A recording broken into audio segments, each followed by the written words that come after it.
undisputed leaders of their conference, the Bears travel to Pittsburgh to tackle the Steelers. The Bears dispel any fear of a letdown as Billy Wade shocks the Steelers with a long pass in the opening period. John Farrington tucks it in, and this 54-yard play terminates on the Pittsburgh 1-yard line.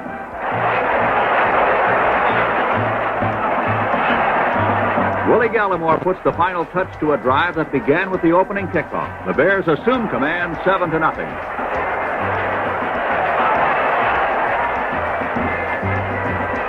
The Steelers tie it up, but the Bears come back with a roar. Wade pinpoints Ditka, and Chicago is 1 yard away from a score.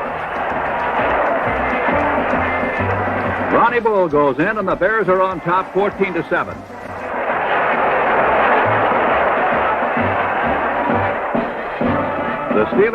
Mike McCarthy nació el 10 de noviembre de 1963 en el barrio de Greenfield, Pittsburgh, Pensilvania.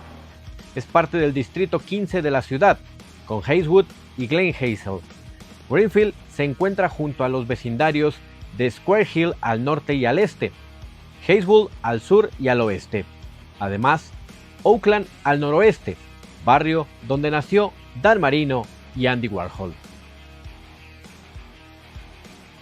Ese año, los Steelers terminaron con marca de 7 ganados, 4 perdidos, 3 empatados, jugando 4 partidos en Ford Field y 3 en Pitt Stadium. Buddy Parker era el head coach. Para 1965, Mike Nixon, y de 1966 a 1968, Bill Austin, previo a la llegada de Chuck Noll en 1969, quien debutó el 21 de septiembre. Pittsburgh derrotó 16-13 a los Leones de Detroit en Pitt Stadium. It took the Detroit Lions 55 minutes to score a touchdown against the underdog Pittsburgh Steelers. This, coupled with 2 field goals, gave the Lions a 4-point lead.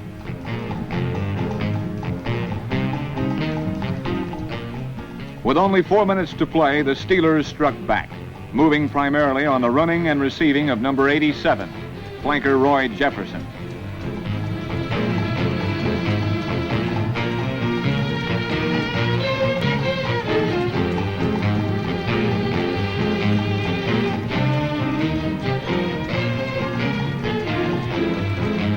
Rookie Warren Bankston shook off 3 defenders en route to the game-winning touchdown for the Steelers and an opening day victory for new coach Chuck Noll.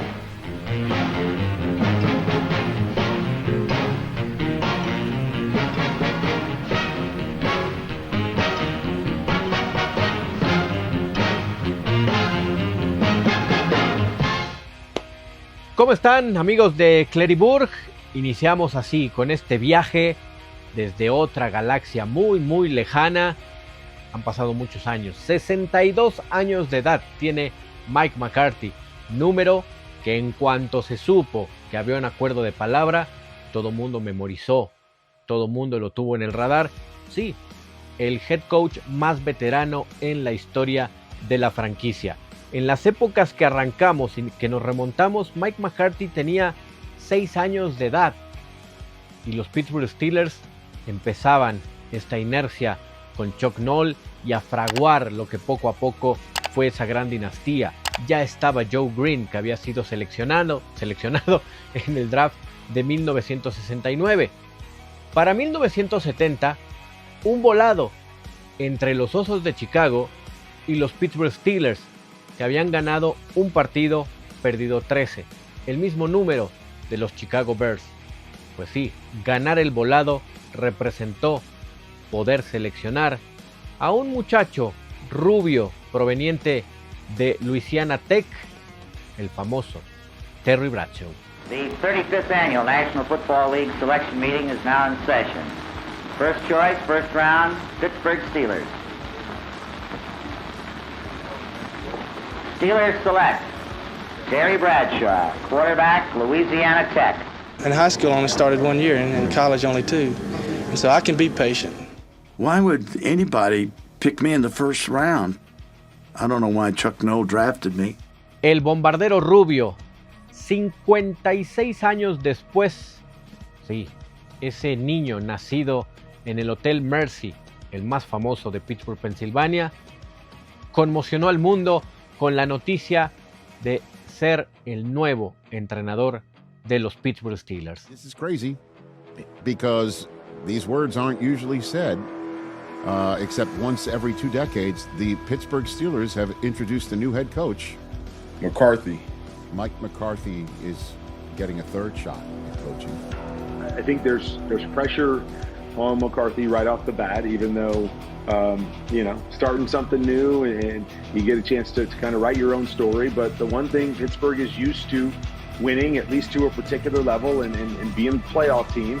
So you don't want to come in your first year after 18 years of not having a losing season and have a losing season right off the bat. So a man who grew up in the great city of Pittsburgh, Pennsylvania, then would go on to become a coaching legend with stops in numerous places, coaching legends from all different generations of the NFL.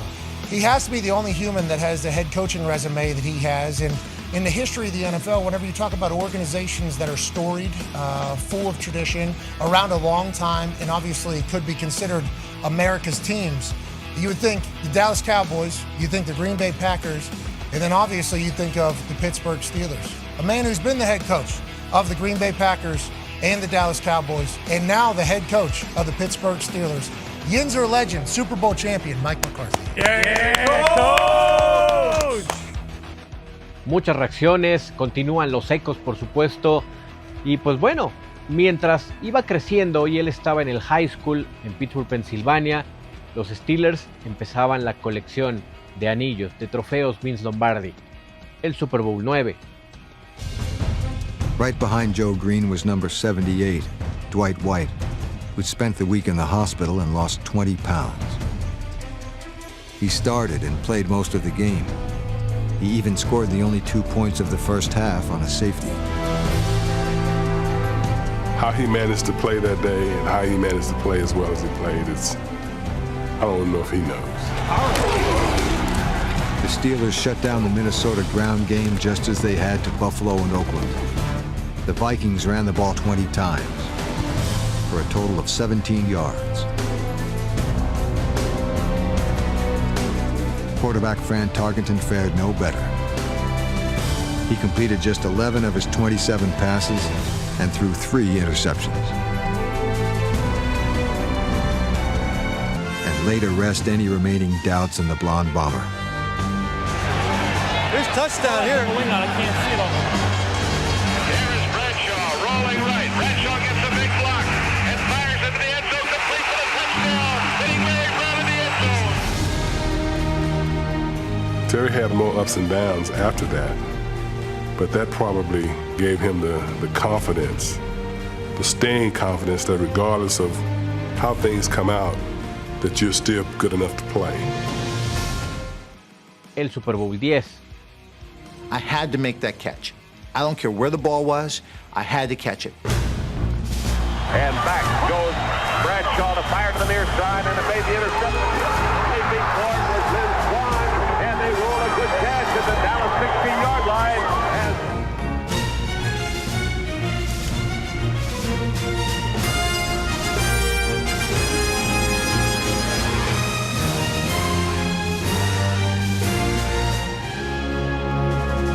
The Steelers had never seen an offense quite like the Cowboys. But the Cowboys had never seen a defense like the Steel Curtain.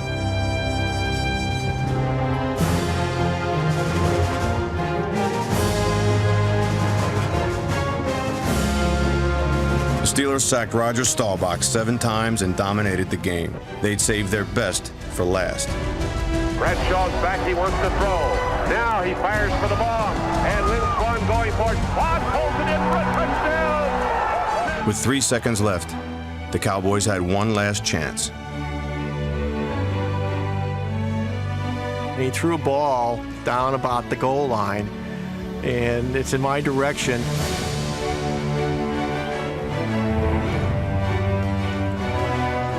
And it went off my finger, and then I panicked. And I came to the ground, and I looked back, and Glenn Edwards had caught it. I go, oh, thank God. And then he starts running out of the end zone. And I'm laying there going, what's he doing? Glenn, stop. Run out of bounds. Fall down. But there was nothing left to worry about, and nothing more to prove. the Pittsburgh Steelers were Super Bowl champions again. The man who didn't think he could play became the first wide receiver ever named Super Bowl MVP. Super Bowl 13. Super Bowl 13 was a meeting of NFL superpowers. The Steelers had beaten Dallas 3 years earlier in Super Bowl 10. It was a game no one would want to leave early, as each player seemed to stretch beyond his limits. Bradshaw rolling to the right. Thereafter, he throws on the move into the end zone. Caught for a touchdown to Rocky Blyer. Great leaping fingertip catch by Rocky Blyer, who has never been known as a Vince Swan. It's like a 3-second play. When you go back and look at Super Bowls over the years, they won't find a better first half than this one. Terry Bradshaw giving the ball to Franco through the middle, then over the 15 to 10 to 5. Touchdown Pittsburgh. On Pittsburgh's next possession, Bradshaw completed his 4th touchdown pass. Swan makes a circus catch in the end zone. Unbelievable catch for the touchdown. It was the first time Bradshaw ever threw for more than 300 yards, and he was named the game's most valuable player. Super Bowl 13, captured by the Pittsburgh Steelers. First team in the history of the NFL to win it 3 times. Super Bowl 14. The City of Champions was on the verge of another title. The Steelers entered Super Bowl 14 as heavy favorites over the Los Angeles Rams. What Noel and the Steelers didn't want was an injury to one of their star receivers.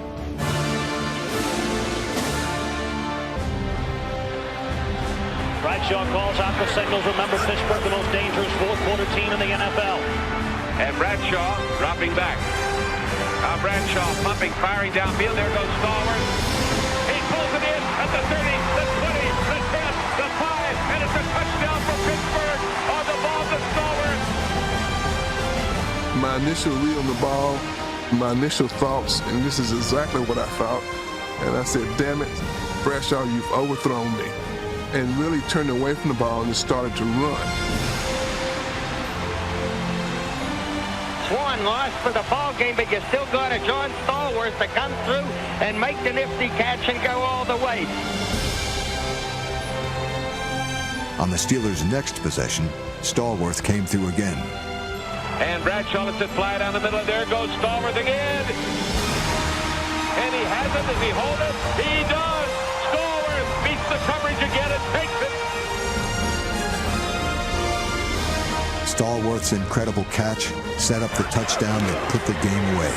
Harris slices off the left side for a touchdown.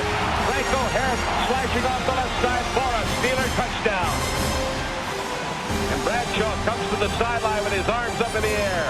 Hunt by John Banaszak. The Pittsburgh Steelers are the champions of the National Football League for the 4th time. Mike McCarthy estudió en Baker University y Chuck Noll seguía siendo el coach de los Pittsburgh Steelers. En 1991, Mike McCarthy empezó esta aventura de ser entrenador. La Universidad de Pittsburgh fue su primer trabajo, la primera oportunidad que se le presenta. Ese mismo año, Chuck Noll decía adiós a los Pittsburgh Steelers. Y ese joven Mike McCarthy, en la Universidad de Pittsburgh, veía por primera ocasión consciente ese cambio de dejar a un entrenador en jefe que había ganado 4 Super Bowls para tener a un joven de 34 años de edad, Bill Cowher, que llegaba con los Pittsburgh Steelers y que, al igual que Chuck Noll, debutó con victoria un 6 de septiembre de 1992 visitando a los Houston Oilers. Power era began. The defensive mind with the Chiefs. Now he's the main man in Pittsburgh. First quarter no score. The Oilers' main man, Warren Moon, picked off by Rod Woodson as he tries to go for Ernest Givens. Still in the first, still no score. Neil O'Donnell drops back. Lamar Lathan hits him. The ball is loose. Johnny Meads picks it up, takes it in for the touchdown. 7-0. Oilers in the lead. 14-0. Oilers on 4th down. Steelers set the punt, but they, what's this? They fake the punt. Mark Royals to Warren Williams, certainly not the conservative Steelers we've come to know. Williams down to the 1-yard line, which set up a touchdown, TJ. This is the situation coaches spot in film session. They know that Houston's going to be bringing an all-out block coverage. They throw to the open field. Second quarter, Oilers driving. Moon back to pass. It's batted, picked off by Larry Griffin. That's Moon's third interception of the day, but Moon would drive the Oilers again. Under 2 minutes left in the half, he finds Haywood Jeffries on the sideline. And then hits Ernest Givens in the end zone. And go on with your bad self. Ow! 24-16 Houston. After holding Houston on the fourth down, Barry Foster goes outside for a 25-yard gain. Then it's O'Donnell finding Foster downfield. The play goes for 14, tries to get back up, goes for 14 yards. It sets up a field goal. Steelers within 2. Then the third quarter, time winding down. Moon again, this time to Curtis Duncan. Moon under pressure, finds Haywood Jeffries again. Fourth quarter, same drive, Moon to Givens. Then Lorenzo White on the draw. And he finds a big opening. White carried the ball 13 times for 100 yards. Second and goal at the 3. Warren Moon with a lot of time. Just wants to throw it away, but Rod Woodson is there. His second INT of the day. Takes it back. Good return on the interception. That would set up Neil O'Donnell to Adrian Cooper. 29 of 24 Steelers. O'Donnell 15 of 24 for 245 yards and 2 touchdowns. Oilers' next possession. And Warren Moon is not going to give up. Goes deep to Haywood Jeffries. 57 yards, and they're coming back. Then Moon again hits Curtis Duncan. That goes for 12 yards. Then Moon going for the end zone finds Larry Griffin. Moon with 5 interceptions on the day. Good numbers otherwise. 29 of 45 for 330 yards and 2 touchdowns. And the new man, Bill Cowher, yes, he gets the Gatorade shower. Mientras todo esto sucedía, Bill Cowher llegando a los Pittsburgh Steelers, Mike McCarthy también cambiaba de aires y empezaba su camino en la National Football League, la NFL. Ahora con los Jefes de Kansas City, un equipo que mantenía a Marty Schottenheimer como entrenador en jefe, el mismo coach que le había dado la oportunidad a Bill Cowher, dejando ese paso amargo, agridulce de los Browns, Filadelfia y llegar siendo parte del staff de coacheo de Marty Schottenheimer. Joe Montana era el quarterback de ese equipo y en una etapa de comodines de wild card en ese 1993, Joe Montana, Joe Cool, derrotó a los Steelers. For the Pittsburgh Steelers, they've given up 34 sacks back in out of the shotgun. Under pressure, Hodge on the middle screen. Gets into Kansas City territory, and Merrill Hodge breaks it down to the 27-yard line. Play of the drive, it's 2nd and 5. The fake, and then O'Donnell comes back to the near side to Adrian Cooper. Touchdown! And then, in effect, he didn't play for 2 more seasons because of the elbow and back problems. And we've got flags. Oh, we have 4 flags because of a little skirmish between Hayes and D.J. Johnson. 4 tight end going to play. Personal foul, unnecessary roughness, number 44. He has been ejected. Whoa, that hurts. First down. That hurts your team. Whoa. Get ejected. He is one of the fine cornerbacks. At the 2. Allen. In again. Touchdown. On 2nd and 11.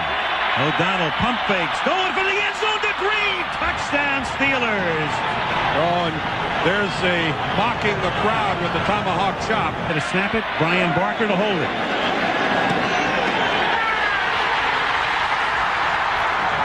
And the Chiefs go to Houston.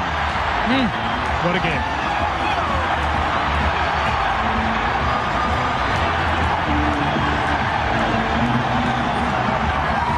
Mike McCarthy conformaba ese staff de coacheo, donde convivió, por supuesto, con Joe Montana.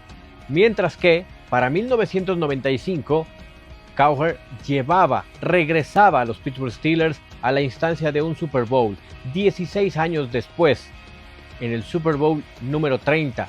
Todos recordamos, y si no, aquí un poco de ese flashback de aquel duelo en el desierto. The Cowboys looked to win the Super Bowl for the third time in 4 years. For Barry Switzer, the former Oklahoma head coach, his ultimate moment seemed no bigger than a college bowl game. Ball got away from it, just slipped. He actually tried to hit a crossing route in my zone and ended up floating right to me. I said I was going to make sure I caught it, and I think at that time I was trying to score, get up and down the sideline, and get that ball in the end zone if I could. And it was a freebie, it was a gift, and gladly appreciate it.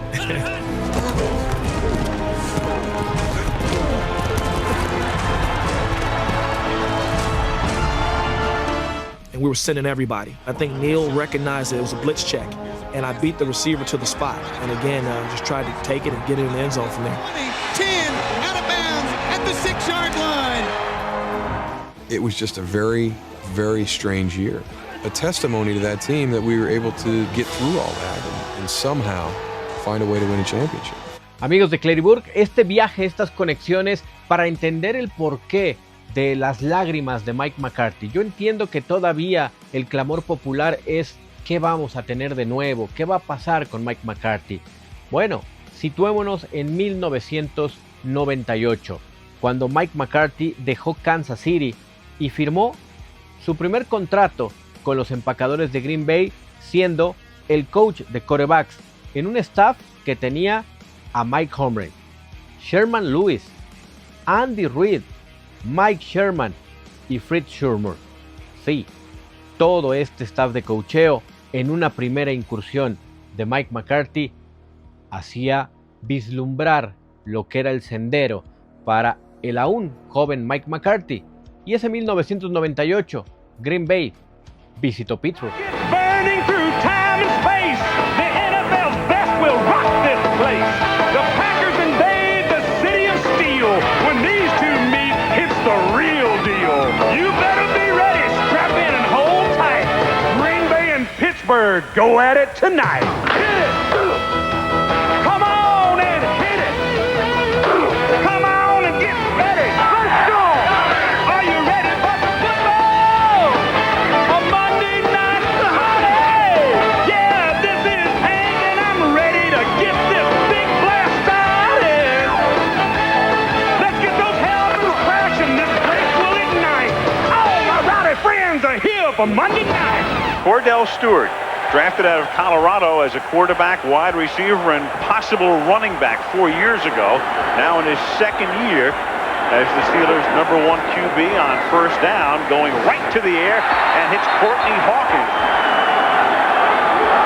with Johnson in motion. And Stewart looking that way and hits Johnson at the 6, and he takes it into the end zone. And one of the things that was really disappointing for Coach Cowher last week was not so much how badly the offense played. I think he got kind of accustomed to the passing game. Unnecessary roughness, number 62 of the offense. He'll probably go for it here. He has that much confidence in his offense. So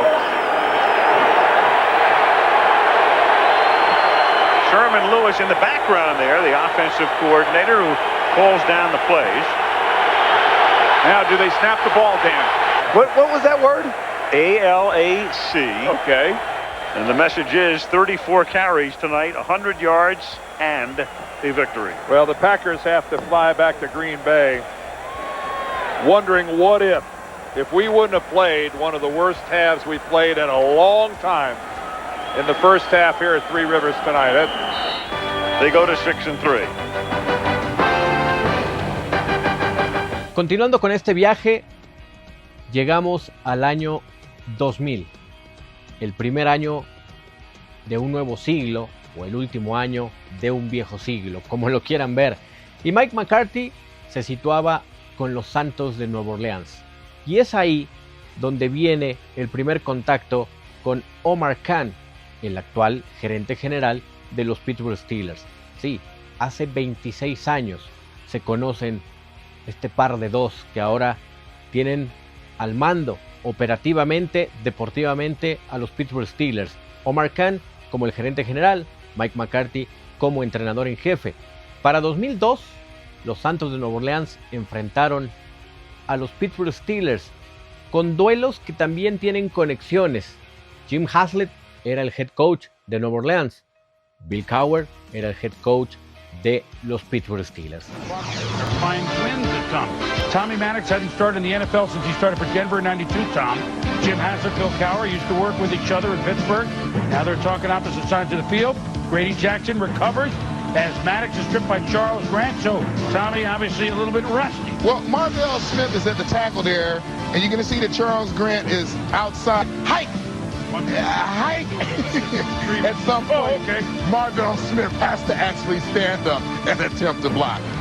So while Pittsburgh struggling with the basic offense, Aaron Brooks to Jerome Pathon caps off a 78-yard drive, 15 yards, 10-0 Saints. They had a field goal by, good night everybody, John Carney. It's 13-0. Maddox, hey, Plexico Burris, 20 yards. Saints lead is 13-7. Now with a score 19-14, Saints third.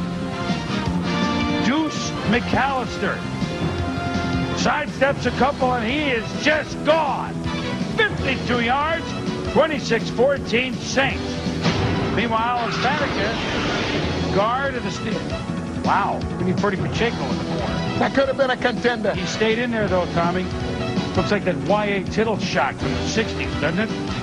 Jerome Bennett gets a block from Faneca. He's going to score 6 yards, 26-21.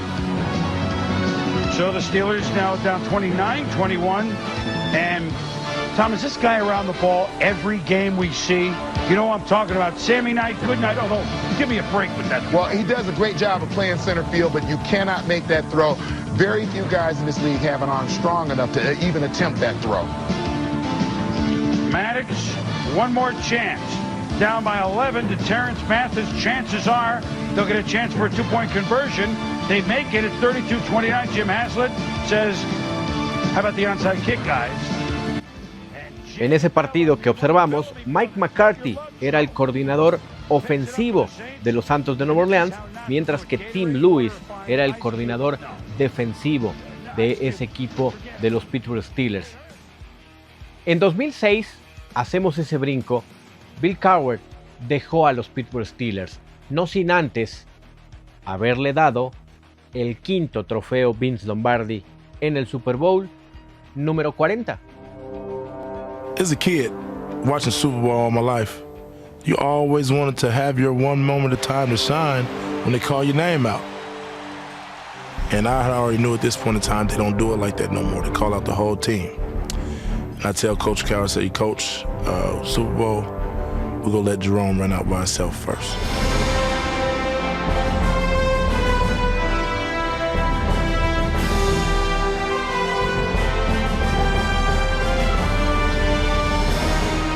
It's a moment that I will never forget. Pitcher to the left, and now here's the handoff on a reverse to Antoine Randall. He's going to throw it down the field. Here's a man open. Touchdown, Pittsburgh! When you come into the Super Bowl, baby, you better come with the full arsenal, and that's what the Steelers doing offensively.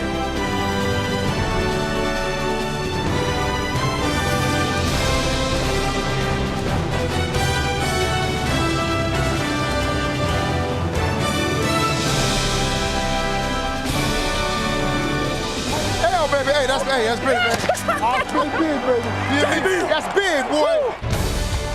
Protecting a lead in the final minutes, Bill Cowher called on his closer one last time. I don't care how many yards you get, but I want you to hold on to the ball. I will.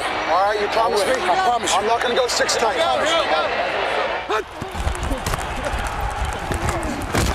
Jerome Bettis helped grind out the first downs that sealed a championship.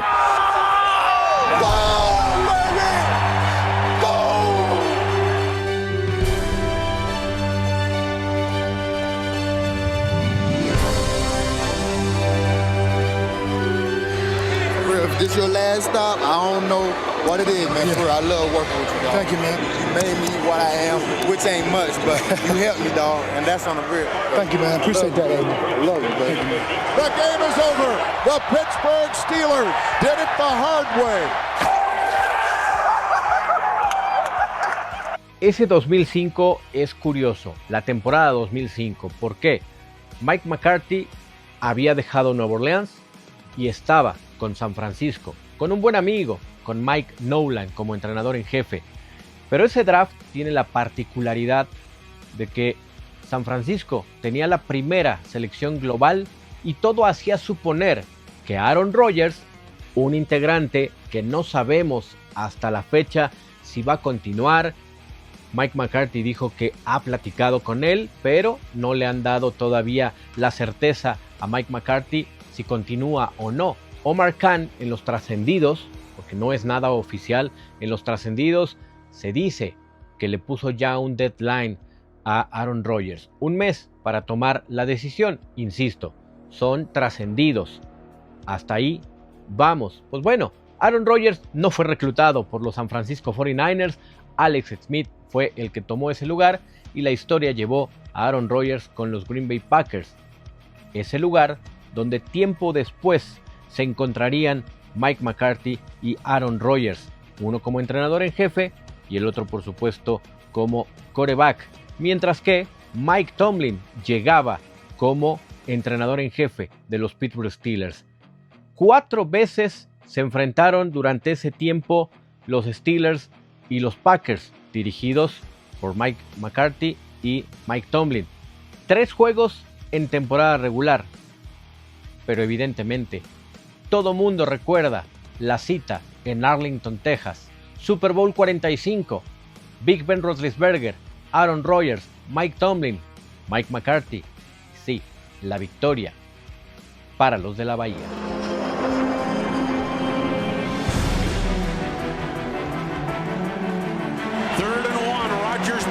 Looks to the end zone. Rainbow's Jordy Nelson. He's got touchdown!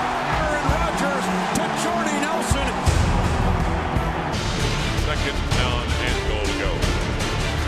Here's the snap. Scans the secondary. Throws it over the middle. Leaping grab is made at the goal line. It's a touchdown for Greg Jennings. End off to Mendenhall. Oh, the football. It's up for grabs. Triggered it loose. Matthews with the biggest play of the game today. Rodgers throws right side of the end zone. Colorado only about 8 yards behind Jennings on that play. That's what Chappie does. He makes a play we gotta have. It's 4th down, and this Super Bowl comes down to one play. Off the hands of Wallace, there is your Super Bowl dagger. The title is back in town. The Green Bay Packers are world champions of football. Yeah, baby! I was expected to play well. You know, I did. It was a sweet journey. Esa tarde-noche en Arlington, Texas, se convierte también en un punto neurálgico de lo que estamos viviendo en este 2026. El adiós de Mike Tomlin, que estaba en una de las líneas laterales después de 19 temporadas sin marca perdedora, con más de 200 victorias, combinando temporada regular y playoffs, un trofeo Vince Lombardi en las manos. They had the look of a team that had been here before. He was older, and from the game's first series, Ben Roethlisberger was better. Back is Ben, throws a pass down the field wide open. That is Hines Ward to the 50, the 40, first down to the 35. Ben scrambles out of the pocket left, now goes back to the right. Boy, that is just unbelievable. Classic Big Ben Roethlisberger. It is caught, first down to the 22-yard line. Plowing in for a Steelers touchdown is Gary Russell. Way to start out the Super Bowl, baby. But late in the second quarter, Cardinals were in position to take the lead. 18 seconds left. First and goal, Arizona at the 2-yard line. Steelers show blitz. They're back. He throws the pass up. It's going to be picked off. James Harrison has it. He's running up the sideline. 25-30, 35-40. Still on his feet at the 45 and down. No, he's still on his feet. Here comes Harrison jumping over people to the 20, the 15, the 10, the 5, and that's a touchdown from Pittsburgh. An amazing play by James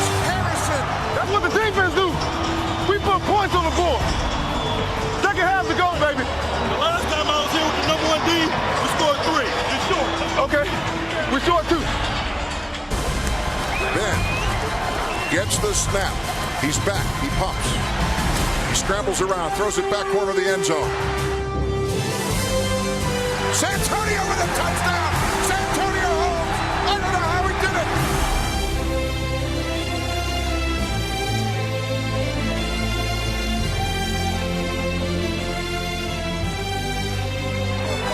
The Pittsburgh Steelers have won the Super Bowl for a sixth time, unprecedented in the annals of NFL play.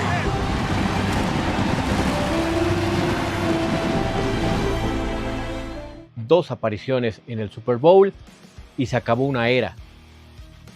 Y el destino quiso que sí, después de la era de Mike Tomlin, el tipo que estaba en la línea lateral de enfrente en ese partido, en el palacio, en la casa que Jerry Jones construyó, Mike McCarthy sea ahora el entrenador en jefe de nuestros Pittsburgh Steelers. Aaron Rodgers estaba en ese terreno de juego. Insisto, ¿qué va a pasar? Aún no hay nada claro, no hay humo blanco en la decisión de Aaron Rodgers. Pero no olvidemos en este viaje que estamos llevando en Claryburg que es un tipo nacido, que conoce el ADN de la ciudad, que fue y es aficionado a los Pittsburgh Steelers, bromeaba en la conferencia de prensa, por fin mi familia va a poder ocupar sus gorras, sus playeras, sudaderas, sin tener que esconderse porque yo estoy trabajando con los Packers. O incluso en la última visita de los Dallas Cowboys a Pittsburgh, Pensilvania, Mike McCarthy era el entrenador en jefe. Y como ha sucedido con muchos en la historia, pues la familia tenía que ir, sí, apoyando a la estrella solitaria, pero en el corazón son black and gold. Veamos ese recuerdo, domingo por la noche. Tras una tormenta eléctrica, un retraso importante, los Dallas Cowboys derrotaron a los Pittsburgh Steelers. Steelers and Cowboys work the weight. Off we go from Pittsburgh. It's Turpin from the goal line to bring it. Flag down right away as Turpin takes off. He's brought down at the 38-yard line. 2nd and 5. Prescott fires to the end zone, intercepted. Mistake there. Dante Jackson the pick. 2nd and 11 for Fields. He will throw. It's caught by Hayward to the end zone. Pittsburgh touchdown. Connor Hayward. 2nd and goal. Fields shovel. Fryer move. Touchdown. Pittsburgh. Lipke leads down to the football. Prescott back on it. Timeout Dallas. Back to 5. Oh. Prescott. Throws, crossing, it's caught for the touchdown! It's Tolbert! Stays in the game! And grabs it for the score! A great job by the officials to defuse something there. Un juego dramático. Al final, sí, la remontada por parte de Dak Prescott y compañía para llevarse el triunfo en Acrisure Stadium. ¿Quién lo iba a decir? Un par de años después, tras otro año sabático de Mike McCarthy, porque hay que recordar, cuando él deja a los empacadores de Green Bay, toma la decisión de no tomar ninguna oferta un año, como lo conocemos, un año sabático. Cuando deja a los Dallas Cowboys, también se toma un año sabático, y es ahora cuando el destino, Mike Tomlin, ante la sorpresa de muchos, deja Pittsburgh y Mike McCarthy llega como el cuarto entrenador desde 1969. All right, here we go. Thank you, Art. I think I thought at least be able to get started. Oftentimes coaches and players, you put on new team colors, and it takes a minute to feel comfortable in those new colors. But to be blessed beyond any measure, one day to put on the colors you wore since you brought home. I apologize. Brett, I told you not to sit my family down here in front. This is so unfair. when you come home from Mercy Hospital. I do want to thank Art Rooney, Omar Khan, Dan Rooney, and the entire Steelers organization for the trust they placed in me to represent one of the most storied franchises in all of sports. I understand and embrace the responsibility, the privilege, and the weight that comes with this stewardship. This city, this franchise, this fan base means the world to me. Firma el contrato, es presentado el 27 de enero de 2026. Un día magnánimo para la historia de los Pittsburgh Steelers. ¿Por qué? 1901 nació Art Rooney, The Chief, el jerarca. 1969, Chuck Noll es contratado. 1970, Terry Bradshaw es drafteado. Mel Blount también llega en ese draft. También un 27 de enero, pero de 2022, Big Ben Roethlisberger se retira. Ahora, 2026, Mike McCarthy firma contrato y es el nuevo entrenador en jefe de los Pittsburgh Steelers. A falta de ir conociendo cuál será el staff de coacheo, qué es lo que sucede con Aaron Rodgers, hoy hay más preguntas que respuestas, pero acaba de llegar Mike McCarthy. Su primera labor fue ya observar jugadores en el Senior Bowl en Mobile, Alabama, donde comienza el draft. El Combine de la NFL, otra asignatura para Mike McCarthy, Omar Khan y por supuesto Art Rooney II, el segundo.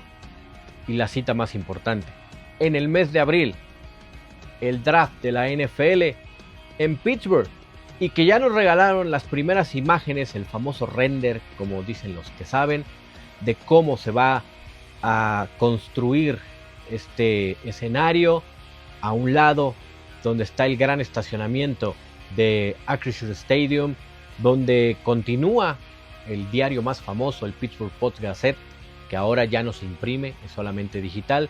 En toda esa zona se va a montar el escenario, donde Pittsburgh quiere ser la primera ciudad que supere el 1,000,000 de espectadores a lo largo de los 3 días que dura el draft. Green Bay elevó el estándar, ahora le toca a la ciudad del acero recibir el draft. Por supuesto, Mike McCarthy con esa asignatura. Hablábamos de aquel 1969 con Joe Green, 1970 con Terry Bradshaw. ¿Quién llegará en 2026? El próximo 23 de abril, la primera ronda, y 24 y 25 se sabrá en 7 rondas, como ya es una costumbre, quiénes serán los nuevos elementos de los Pittsburgh Steelers. Esperemos, vayamos con calma, entiendo el clamor popular, pero después de este viaje donde hemos conectado cómo el destino y la forma de trabajar del fútbol, la familia y los amigos tienen a Mike McCarthy como nuestro nuevo entrenador en jefe, el cuarto desde 1969. Apoyemos, los que no quieran también están en su derecho. Por lo pronto aquí en Cleriburg, muchas gracias a toda la gente que siempre hace contacto a través de las diferentes redes sociales que aparecen en pantalla, @Clériga en la mayoría, con excepción de TikTok, ahí estamos como Oscar Clériga. En verdad, muchas gracias. Y si usted quiere ir al draft, les paso un tip. Abel Garduño, Ciudad de Acero. Ahí están los paquetes, producción ahí ya nos hace el favor. El buen Abel, garantía de que la van a pasar muy bien. No es solamente un tour, es una experiencia, y más ahora en un hecho histórico. El draft de la NFL, si algo sabemos aquí, gracias al afán internacional del año de los Dallas Cowboys, es la fiesta, el evento que es el draft de la NFL. Dicho lo anterior, y después de este viaje, continuemos apoyando, como siempre, a nuestros Pittsburgh Steelers. Here we go, Steelers. Here we go.